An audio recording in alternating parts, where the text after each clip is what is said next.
Action. Assalamualaikum warahmatullahi wabarakatuh. Alhamdulillah, kita panjatkan puji dan syukur kehadiran Allah Subhanahu wa Ta'ala, karena atas rahmat dan karunia-Nya kita bisa berkumpul dalam acara pengibasan pembelajaran mendalam atau deep learning, strategi efektif untuk meningkatkan kualitas pendidikan di sekolah kita di SMP Negeri 2 Cipatujah. Salawat serta salam tak lupa kita curahkan kepada junjungan kita, yakni Nabi kita Muhammad Sallallahu Alaihi Wasallam. Baik, untuk mengefektifkan waktu, kita buka acara hari ini dengan mengucapkan basmalah bersama-sama. Bismillahirrahmanirrahim. Sebelumnya, kami ucapkan juga terima kasih kepada Bapak Ibu yang berkenan hadir dalam acara pengibasan ini. Walaupun kami bertiga sebenarnya juga belum mampu benar-benar menguasai, tapi karena memang di sini juga judulnya pengibasan, jadi insya Allah apa yang kami dapatkan dari pelatihan yang beberapa hari di SMP Sukaraja akan kami sampaikan sekemampuan kami. Sebelumnya juga mohon maaf apabila ada kekurangan. Baiklah, saya lupa belum memperkenalkan diri ya. Kami bertiga yang melaksanakan PM di SMP Negeri 1 Sukaraja. Ya, di antaranya ada Ibu Lina. Silahkan Bu Lina. Kemudian ada Ibu Tin dan saya sendiri Ibu Fitri. Ya. Selama kami mengikuti pelatihan PM di Sukaraja selama 5 hari, ada ada aplikasi yang namanya LMS. Jadi itu ada di ruang GTK, tapi tidak bisa sembarangan kita mengikuti pelatihan di situs LMS tersebut yang ada di GTK itu. Nah, kemudian karena kita sudah didaftarkan, karena memang sebelumnya harus mendaftarkan, kita didaftarkan, baru kita bisa mengakses LMS tersebut. Di dalam LMS itu ada beberapa pelatihan, ya, namanya ada modul yang harus dipelajari, seperti halnya dalam PMM yang insya Allah Bapak Ibu sudah pernah mengalami, apalagi yang masih hangat yang PPG. Nah, kayak seperti itu di PMM. Di PPG kan ada mengerjakan tugas, mengupload SPP, ya, sama seperti itu, sama pelajaran seperti itu. Cuman ini LMS, dan karena deep learning ini atau pembelajaran mendalam ini karena hal baru, maka diadakanlah pelatihannya. Sebenarnya pelatihan deep learning ini atau PM ini wajib untuk semua guru karena mungkin keterbatasan anggaran dan waktu. Jadi hanya sekolah yang mendapatkan BOSKIN. Jadi alhamdulillah ya, kita itu disebut dengan sekolah berprestasi karena punya BOSKIN, karena rapotnya bagus. Ya, alhamdulillah, mudah-mudahan kedepannya bisa meningkat lagi. Nah itu. Nah, kemudian yang mengikuti pelatihan PM itu harus memberikan penjelasan kepada rekan-rekannya, dan sekarang saatnya. Dan kami di sini bertugas, ya, karena belum selesai juga sedang pelatihan itu baru I1 OJT-nya sebentar lagi, tapi kami juga masih ada tugas, yaitu memberikan penjelasan kepada rekan-rekan sejawat. Ya. Nah, hari ini insya Allah kami akan memaparkan sekemampuan kami, dan kami juga artinya ya, saya mohon maaf karena yakin Bapak Ibu hebat di sini jauh ilmunya dari saya gitu. Cuman karena mungkin saya kemarin mendapatkan kesempatan untuk pelatihan, jadi saya bertugas untuk memberikan penjelasan. Baiklah, ada 7 modul sebenarnya yang sudah kami pelajari ya di LMS tersebut. Di antaranya ada pola pikir bertumbuh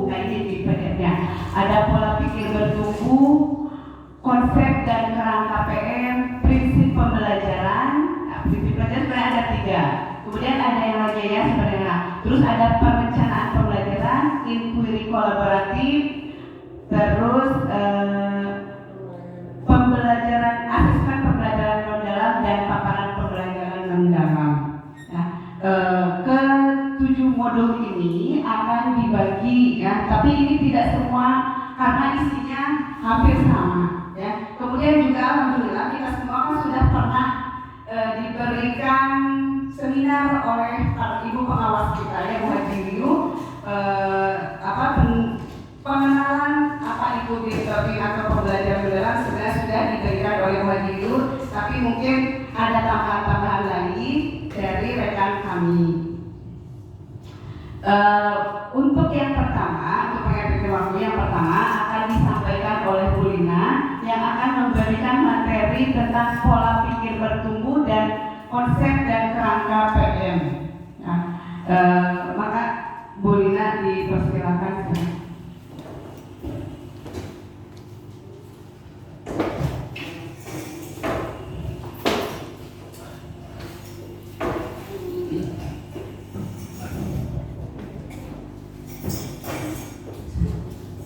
Assalamualaikum warahmatullahi wabarakatuh. Baiklah, ibu dan bapak guru hebat ya. Saya akan berusaha untuk menyampaikan materi yang telah saya dapatkan ketika kami melaksanakan PMD sebenarnya. Yang pertama yaitu mengenai pola pikir bertumbuh, ya. Dimana kalau orang berpikir dengan growth mindset, ya, maka dia yakin masalah yang hanya sedikit pun jalan keluarnya banyak.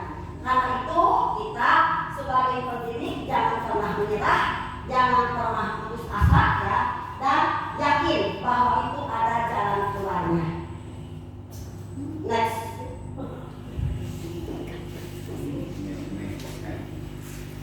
Adapun pola pikir bertumbuh atau biasa disingkat PPB itu mempunyai latar belakang, diantaranya yang pertama hasil survei mindset dalam PISA tahun 2018, di mana Indonesia ini termasuk satu dari 6 negara yang memiliki presentasi murid yang growth mindsetnya di bawah 40%. Yang berikutnya adanya korelasi positif antara jumlah murid yang growth mindsetnya dengan hasil akademik di suatu negara.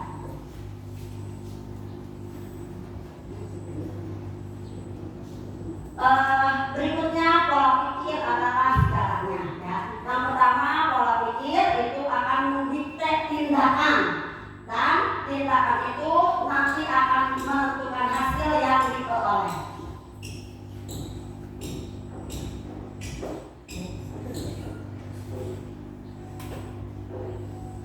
Pola pikir itu lebih penting dari keterampilan.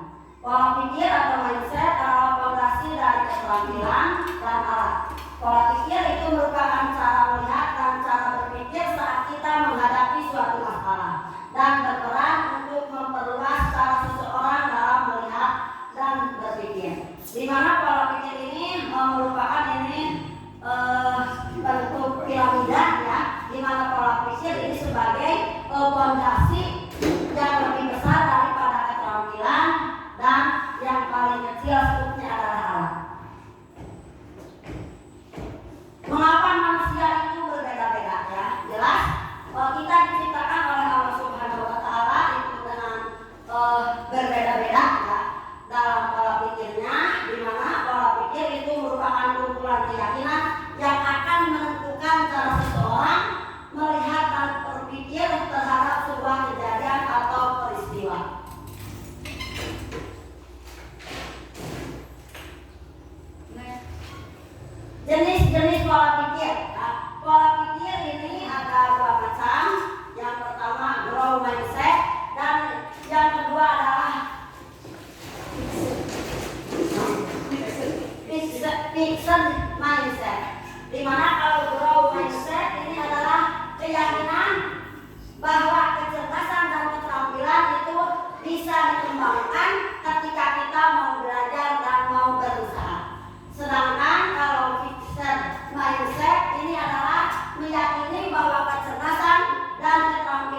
itu menganggapnya bahwa kritik tersebut adalah merupakan suatu informasi.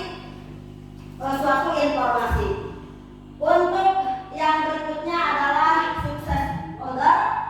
Ini adalah kesuksesan orang lain, ya. Dimana untuk yang PPT itu menganggapnya suatu ancaman. Jadi umpamanya kita merasa terancam dan bisa menggeser kedudukan kita.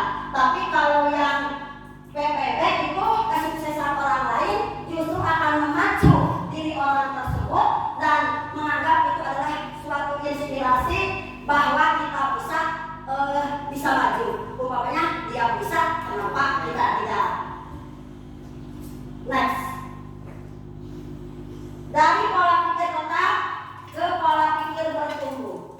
Ini bisa dengan yang pertama belajar cara mengenali suara PPT. Di mana ini suara PPT itu suara yang menimbulkan kekhawatiran, ya, atau kecemasan dalam menghadapi suatu tantangan. Kemudian yang berikutnya suara pola pikir tetap. Contohnya, kalau saya gagal berarti saya tidak mampu. Namun untuk PPB ini beranggapan bahwa kalau saya gagal berarti saya harus belajar dan berusaha untuk mencoba lagi sehingga kita berhasil. Yang berikutnya, intervensi pola pikir. Intervensi pola pikir telah memberikan hasil yang sangat baik dalam meningkatkan prestasi akademik siswa. Intervensi ini menjadi alternatif dari intervensi yang dikenal dengan the sense of purpose.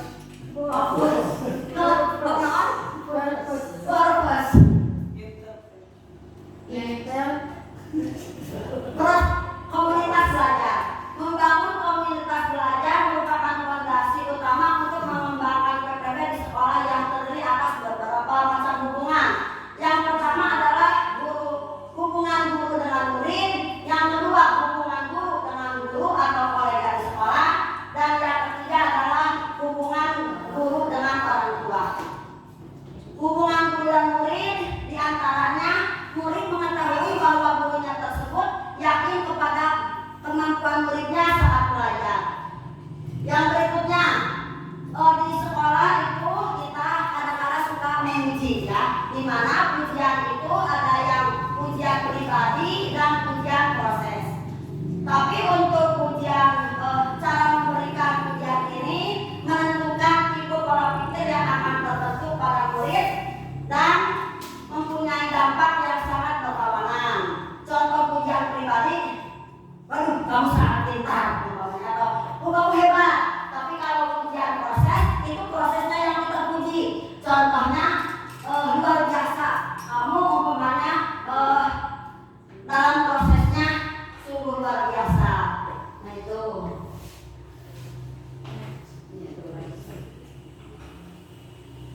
Ini contoh pujian pribadi dan pujian proses. Di antaranya tadi kamu pintar sekali. Nah.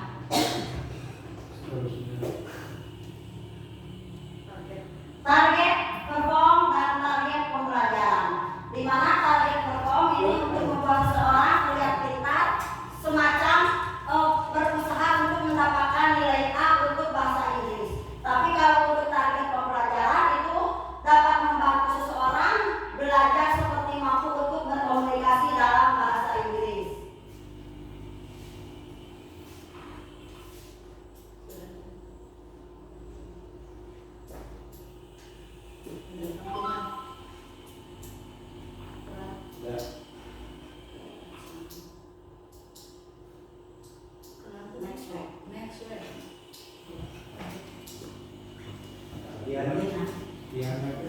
Peran pola pikir bertumbuh. Pengalaman belajar itu ada 3 tahap. Yang pertama memahami, yang kedua mengaplikasi, dan yang ketiga merefleksi. Peran PPB-nya di mana untuk memahami. Dalam proses memahami, murid ini sering berhadapan dengan berbagai tantangan dan kesulitan sehingga mereka itu butuh PPB agar mereka mau bertahan dan terus mencoba apabila mengalami kegagalan. Yang kedua mengaplikasi atau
Baiklah Ibu dan Bapak Guru, saya akan menyampaikan materi tentang modul kedua, yaitu mengenai deep learning atau pembelajaran mendalam.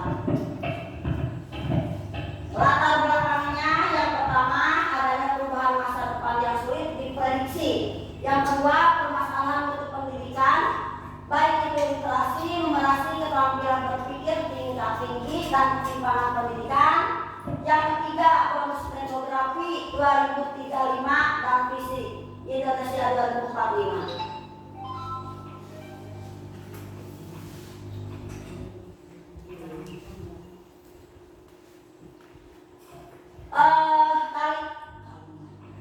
Kita harus tahu bahwa mengapa PM itu harus diadakan atau diperlukan oleh kita. Yang pertama ada keterlibatan, yang kedua ada kesadaran, yang ketiga memuliakan, yang keempat pengembang budaya belajar, yang kelima pemanfaatan teknologi digital, dan yang keenam adanya multi atau interdisiplin ilmu pengetahuan. Itu alasan mengapa PM diperlukan. Next. PM atau pembelajaran mendalam merupakan pendekatan yang memuliakan dengan menekankan pada penciptaan suasana belajar dan proses pembelajaran yang berkesadaran, bermakna, dan menggembirakan, atau biasa disingkat BBM, yang melibatkan olah pikir, olah hati, olah rasa, serta olahraga yang menyeluruh atau holistik.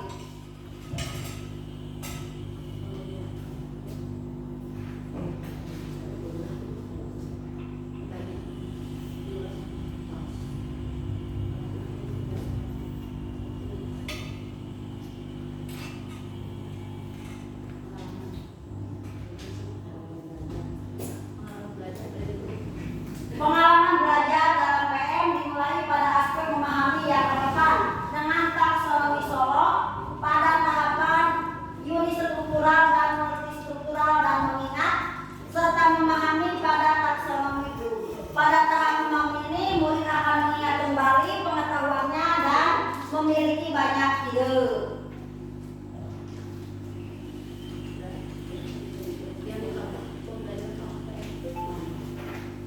Taksonomi Bloom terdiri atas tahap mencipta, mengevaluasi, menganalisis, menerapkan, memahami, dan mengingat. Sedangkan untuk taksonomi Solo itu terdiri atas fase berpikir abstrak yang mendalam, kemudian relasional, multistruktural, unistruktural, dan prastruktural. Dan pengalaman belajar PM-nya yang pertama merefleksi, mengaplikasi, dan memahami.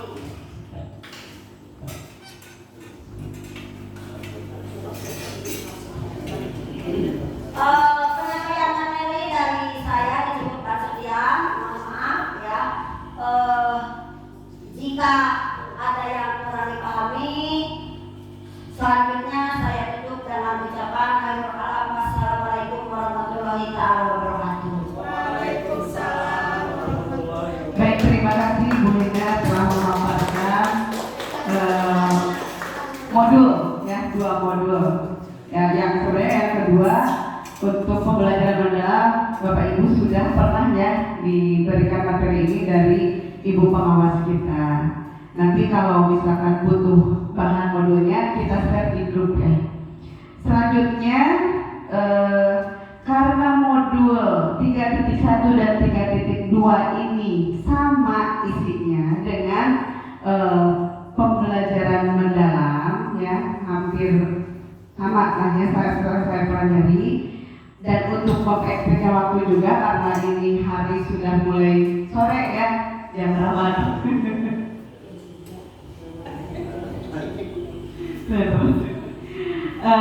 Baik, salah itu Pak, salah poster, nggak apa-apa ya, tapi langsung saja ke modul 5, perencanaan pembelajaran, karena ini memang yang paling pentingnya di sini ya. belajar untuk membuat RPP, meskipun saya sendiri belum mahir dalam membuat RPP, tapi alhamdulillah kemarin dari pelatihan PM kemarin saya dapat ilmunya lumayan sedikit juga, saya bagi ke Bapak Ibu. Tapi sebelum membuat sebelum membuat RPP, saya akan mencoba memaparkan materi dari modul ini.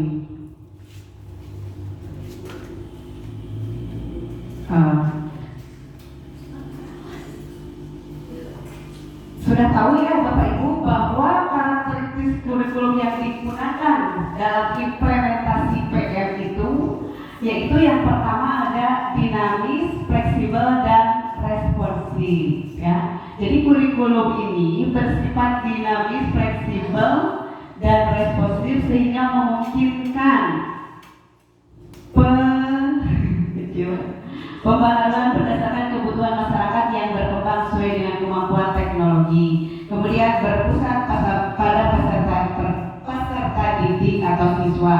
Ya, memang kita sering laksanakan juga itu dari kurikulum Merdeka yang kemarin juga sebelum mendalam.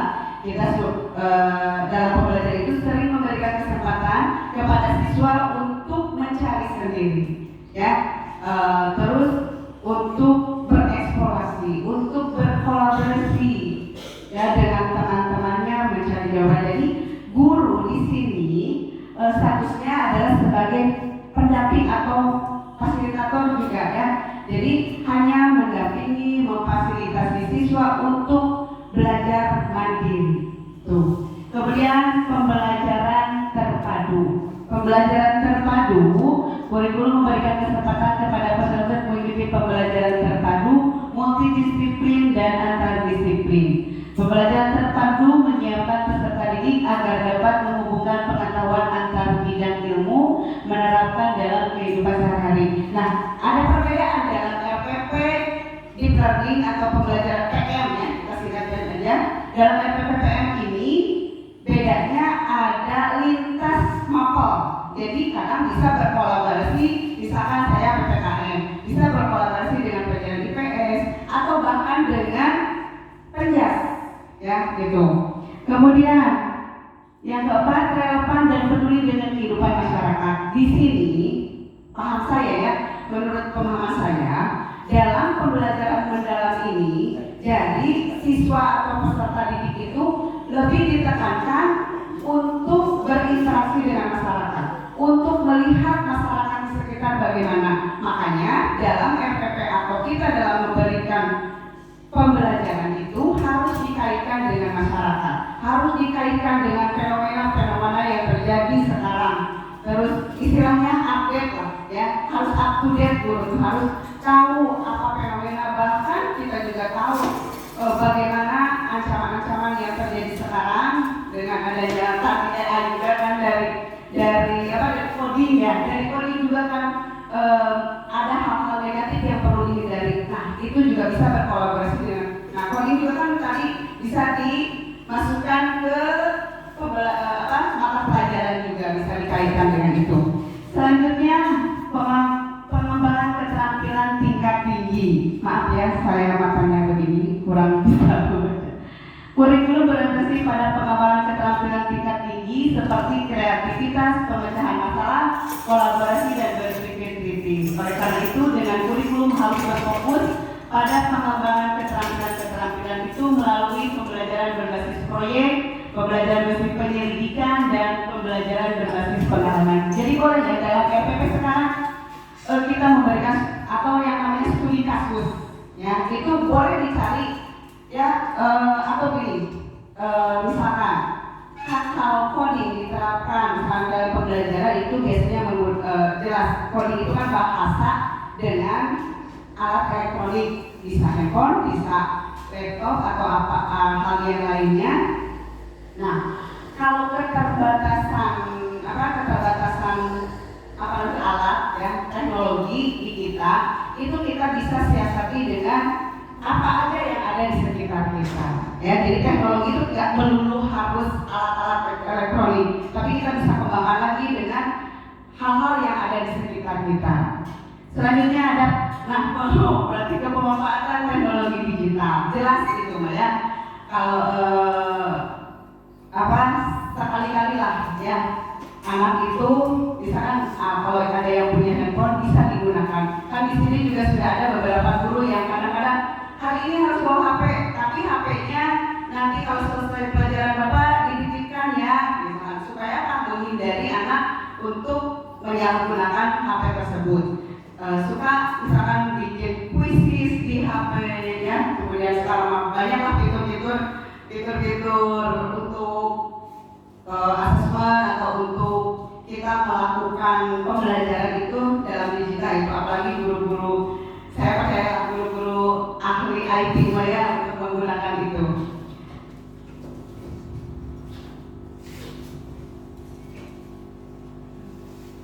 Selanjutnya ini intinya perencanaan pembelajaran mendalam atau yang kita lebih kenal RPP ya, itu terdiri dari 4 poin ya. Ada harus identitas itu jelas harus ada identitas ya. Kemudian dalam identitas mengidentifikasi kesiapan murid ya, dalam PM di learning itu ada mindful tadi ya, Pak Ahmad bilang mindful, di masjid juga mindful. Maksudnya kan ada kesadaran diri. Jadi sadar, jadi belajar itu nggak harus dipaksa. Jadi kalau dia sadar sendiri untuk ingin belajar, pasti dia siap. Gitu ya. Kemudian memahami materi pelajaran apa yang akan kita berikan kepada peserta didik. Menentukan dimensi profil lulusan. Ada 8 tadi kata Bolina ya. Dimensi profil lulusan itu. Kemudian yang kedua ada desain pembelajaran, menentukan tujuan pembelajaran, menentukan kerangka pembelajaran praktis pedagogis, kemitraan pembelajaran, lingkungan pembelajaran atau pemanfaatan digital. Tadi yang saya sebutkan tadi, kita juga bisa berkolaborasi dengan mapel lain itu. Terakhir tiga pengalaman belajar. Pengalaman belajar merancang pembelajaran dengan prinsip berkesadaran, bermakna dan menggembirakan. Ya tadi mindful, joyful, meaningful. Yang ketiganya mendesain penolakan, memahami, mengaplikasi dan merefleksi. Yang terakhir asesmen. Penting asesmen juga ya, paling penting. Asesmen ada asesmen di awal, ada asesmen di tengah dan di akhir pembelajaran. Di awal bisa dikatakan sebagai proses atau kita mengecek apakah pembelajaran yang sebelumnya itu benar-benar sudah dipahami atau belum. Kemudian pada proses pembelajaran juga boleh diberikan pertanyaan-pertanyaan pemantik untuk mengetahui seberapa jauh siswa tersebut memahami materi yang diberikan. Kemudian pada asesmen akhir pembelajaran bisa dikatakan sebagai refleksi, apakah anak benar-benar sudah memahami materi yang diberikan atau belum.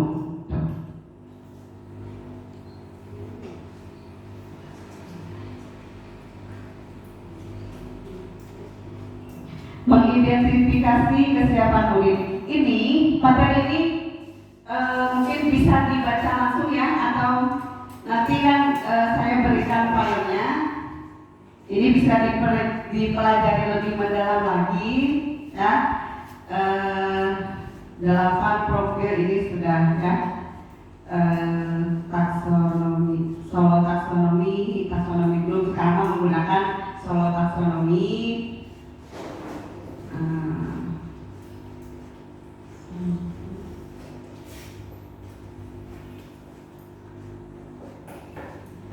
Ini prinsip sudah tadi sama Bu Lina.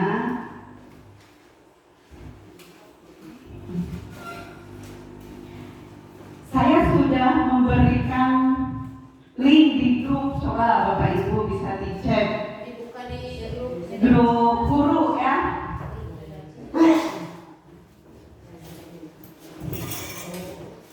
di grup redaksi general RPPM. Kita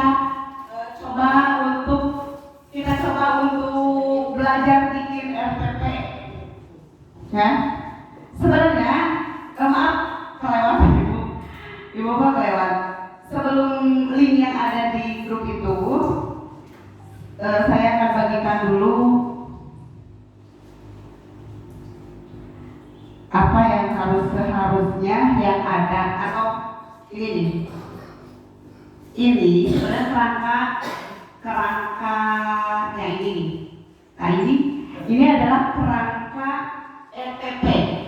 Yang pertama ada identifikasi yang terdiri dari dimensi lulusan, misalnya identitas di awal. Nah, ya sedikit tidaknya di sini ada praktek aja ya, masuk praktek.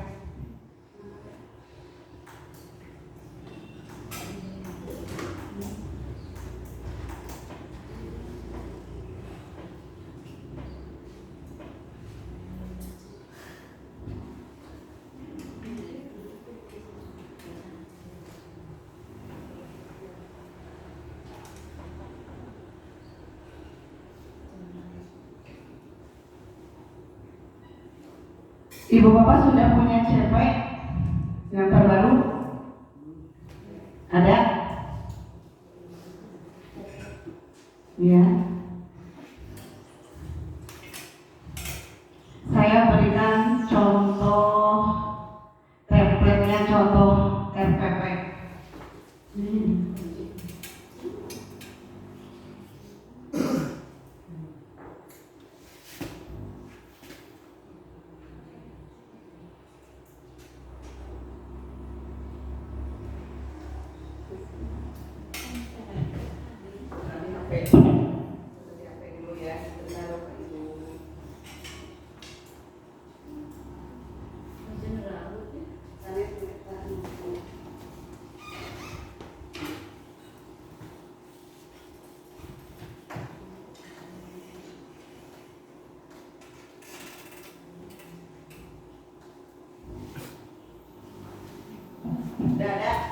Sudah ada?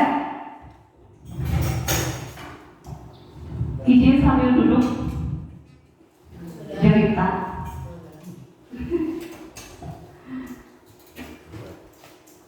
Dibuka di grup ada satu RPP di grup redaksi.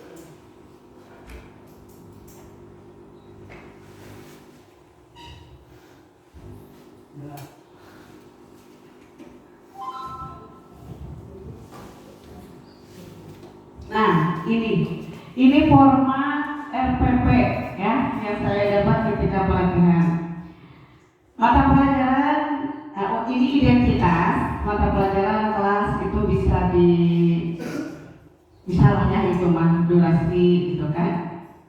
Bapak Ibu hebat mah pasti sudah jago lebih dari saya ya. Nah, identifikasi ini bisa diambil dari CP, Pak. Sampai nanti muncul. Terus materi pembelajarannya, jadi ini tinggal ngisi aja. Ini bisa dikosongkan. Ini identifikasi, misalnya pesan titik bisa dihapus. Kemudian nanti ambilnya dari CP. Identifikasinya, terus materi pembelajarannya apa, terus dimensi kelulusannya, itu bisa diisi aja ya, ada keterangan-keterangannya. Nanti kalau ada pertanyaan boleh secara langsung kalau nanti dalam praktek pembuatan RPP ya. Ya, tapi ada yang lebih praktis nih Bapak Ibu. Buka link yang saya kirim, generat RPP itu lebih simpel. Tapi kalau menurut saya nanti hasil dari generat RPP bisa dimasukkan ke sini, dimasukkan ke template ini. Baik, kita coba bikin.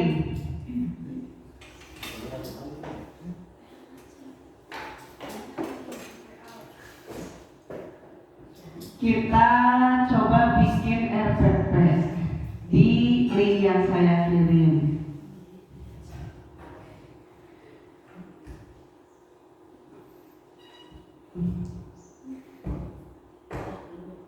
Ini general RPP, kita tinggal klik saja. Memang formatnya tidak seperti yang tadi yang di kolom-kolom. Ini bisa kita bikin di sini. Contohnya punya butir aja ya, yang ada. Butir, tinggal diklik mata pelajarannya IPA terpadu sudah ada ya. Nama sekolah tinggal masukkan. Ini 2 jam, 3 jam? 3. Topiknya mau apa Bu?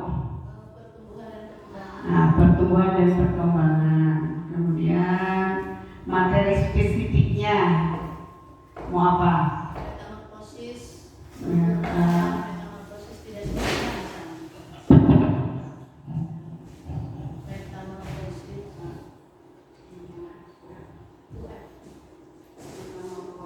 Sempurna dan metamorfosis tidak sempurna.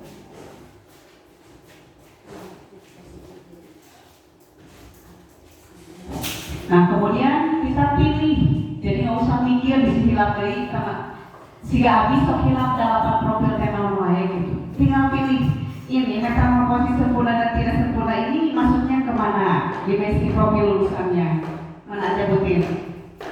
Keimanan jelas. Keimanan terus Kreativitas boleh. kolaborasi berkelompok. Bisa. Iya, tambah Bisa kesehatan. kesehatan. Komunikasi bisa. Komunikasi. Berarti ada 5 yang dipilih. Ya, boleh berapa aja. Ini tinggal klik aja. Ting. Ini coding ya Pak.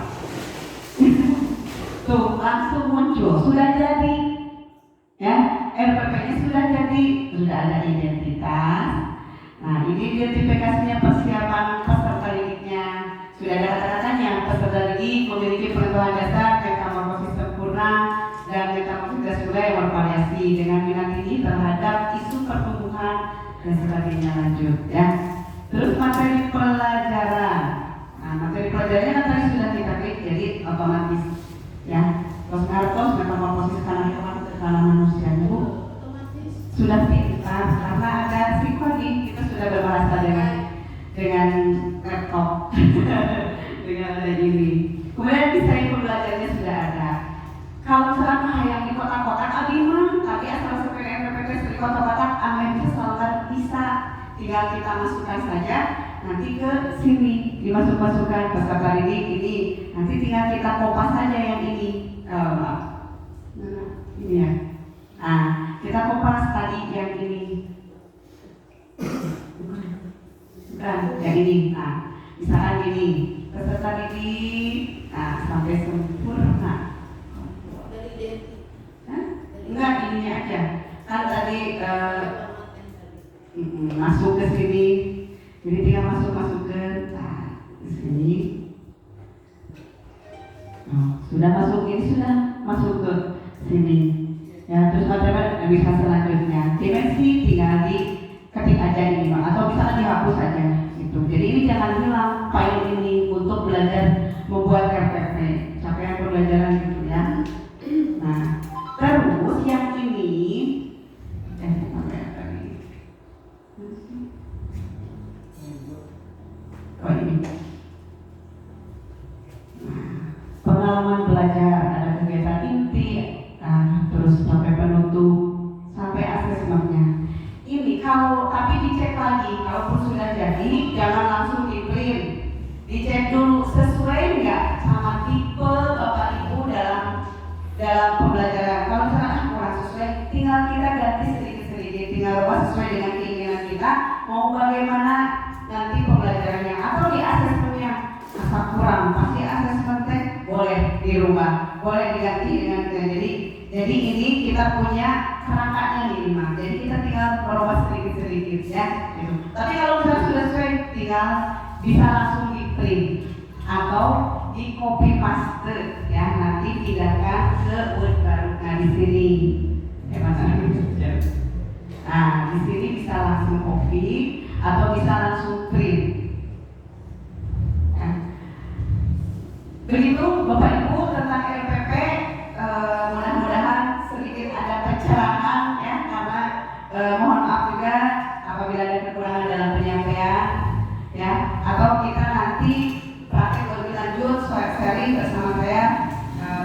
nanti kita cari waktu kalau mau belajar langsung, praktek langsung boleh. Atau ada pertanyaan? Tidak ada? Oh, boleh nanti ya.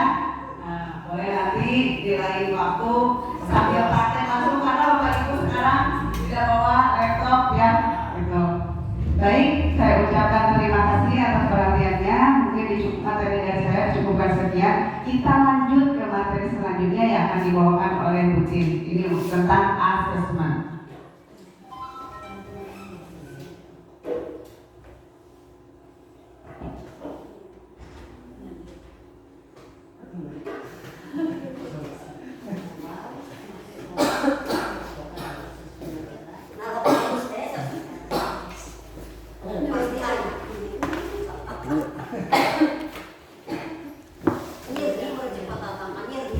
Assalamualaikum warahmatullahi wabarakatuh. Tadi modul 1 dan modul 2 sudah disampaikan oleh rekan saya, yaitu Ibu Lina yang tercantik cerita dalam 50 tahun. Boleh speaking dulu supaya tidak lelah. Bu Lina mau dipimpin speakingnya? Boleh. Sampai 2 jam. Coba supaya semangat kita speaking dulu. Bu Haji, semangat biar jadi PPB. Bu Fitri tolong bantu boleh. Judulnya masih judul yang sama, yaitu Tepuk Cinta. Kita mulai. Tepuk cinta. Cinta kecil, cinta sedang, cinta besar, cinta kamu. Terima kasih. Ini rupanya masih tampak semangat, tapi ya tampak semangat itu sudah lumayan luar biasa untuk ibu. Untuk selanjutnya itu sebetulnya modul yang pokok itu sudah, yaitu yang pertama tadi oleh Ibu Lina 2 modul sekaligus secara mendalam untuk deep learning. Kemudian materi intinya sudah yaitu RPP. Saya di sini hanya menyampaikan sekecil saja, yaitu saya akan menyampaikan asesmen dalam pembelajaran mendalam. Bioskop apa Ibu Pet? Milih Sasa. Next.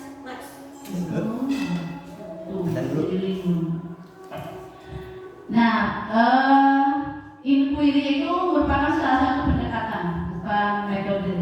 Kita lihat penilaian atau asesmen dalam inti modul ini. Penilaian atau asesmen itu proses pengumpulan dan pengolahan informasi untuk mengetahui kebutuhan belajar dan capaian perkembangan atau hasil belajar murid. Kemudian asesmen menggunakan beragam teknik atau instrumen penilaian disesuaikan dengan tujuan pembelajaran masing-masing. Kemudian di sini prinsip asesmen juga ada prinsipnya supaya berlangsung dengan sempurna. Yang pertama berkeadilan. Maksudnya berkeadilan di sini berarti tidak melihat latar belakang siswa. Ini biasanya kalau sedang berdiskusi, wah ini anak ibu guru, wah ini anak penjaga sekolah, itu tidak boleh di kelompok-kelompok, tapi itu harus adil, semuanya rata. Kemudian yang kedua yaitu objektif, jadi harus jelas penilaiannya atau berdasarkan fakta. Yang ketiga yaitu edukatif atau bersifat mendidik.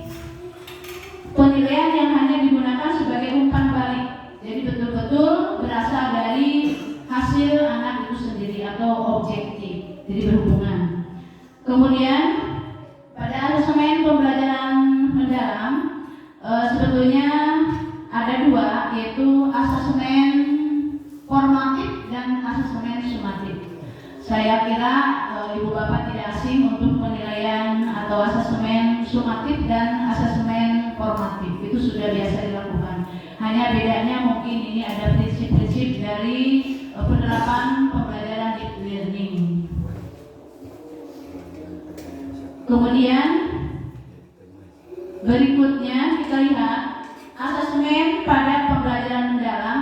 Seperti sudah dikatakan tadi ada 2, yaitu asesmen formatif dan asesmen sumatif. Itu ada perbedaan. Mungkin hanya penerapan kapan penjelasan dari Ibu Fitri, ada penilaian awal, ada penilaian proses, ada penilaian akhir. Berarti itu masuknya ke penilaian formatif, berarti jangka pendek. Jadi hasilnya langsung diketahui, itu bisa dijadikan sebagai umpan balik. Kemudian yang kedua yaitu asesmen sumatif. Ini mungkin penilaian yang skalanya sedikit lebih panjang daripada formatif, sehingga dilakukannya boleh berskala kenaikan kelas, berarti nilai untuk rapot. Kemudian boleh berskala kelulusan dari satuan pendidikan, berarti itu di akhir kelas 9. Kemudian asesmen pada pembelajaran mendalam yaitu menekankan pada asesmen autentik dan asesmen holistik, di mana yang dimaksud autentik yaitu penilaiannya berdasarkan realita dari kehidupan atau konteks ketika anak seperti ketika belajar atau diskusi, sehingga tadi sudah disebutkan harus objektif, yaitu bersifat autentik. Kemudian yang kedua harus menekankan pada holistik. Holistik itu adalah aspek kemampuan siswa secara utuh dan terpadu. Maksudnya itu berarti harus ada penilaian pengetahuannya, keterampilannya, kemudian sikap, sehingga penilaiannya bulat. Itu tidak asing untuk kita. Kemudian ini hanya contoh asesmen formatif. Itu berarti seperti ulangan-ulangan, atau kalau pada selesai pembelajaran berarti seperti refleksi. Itu juga selesai di akhir pelajaran, berarti termasuk formatif. Atau boleh formatif dilakukan dengan umpan balik, atau di akhir pelajaran, atau boleh di tengah-tengah. Setiap guru mengajar harus memberikan 1 atau 2 pertanyaan, atau di akhir pelajaran bisa melakukan refleksi. Kemudian untuk sumatif itu berarti bisa dilakukan dengan tes lisan, kemudian tes tertulis atau laporan proyek atau portofolio dan sejenisnya. Kemudian teknik asesmen, teknik penilaiannya itu bisa diambil dengan teknik observasi atau pengamatan, itu disesuaikan dengan materi pembahasan. Bisa dengan proyek, bisa dengan tes lisan, bisa dengan kinerja, berarti ada actionnya. Kemudian tes tertulis, penugasan. Kalau penugasan berarti harus ada skala waktu yang diberikan, 1 hari, 2 hari, atau tergantung dari bobot materi tersebut. Kemudian evadir atau penilaian diri. Kemudian bisa penilaian antar teman, berarti harus berkelompok.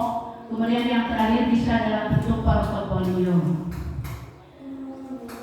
Nah, ya, kalau ini untuk SMK, tidak untuk SMK. Kemudian teknik umpan balik ketika KBM bisa dalam bentuk klarifikasi, bisa dalam bentuk penilaian, bisa dalam bentuk perhatian kepada siswa, bisa dalam bentuk saran, atau bisa dalam bentuk apresiasi. Itu juga bisa merupakan asesmen. Kemudian asesmen pembelajaran dalam PM dapat mengacu pada taksonomi Solo. Kalau dulu kita menggunakan taksonomi Bloom, sekarang menggunakan taksonomi Solo.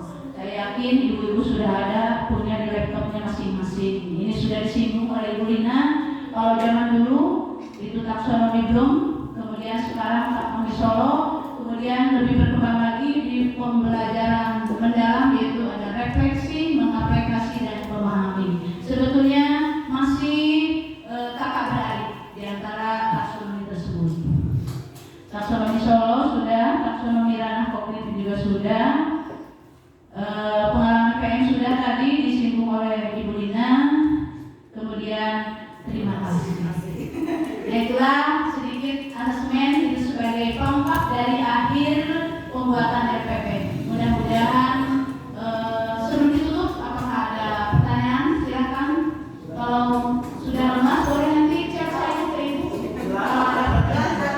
Mungkin penjelasan yang sedikit, tapi mudah-mudahan lebih berarti. Assalamualaikum warahmatullahi wabarakatuh. Saya kembalikan ke. Baik, terima kasih.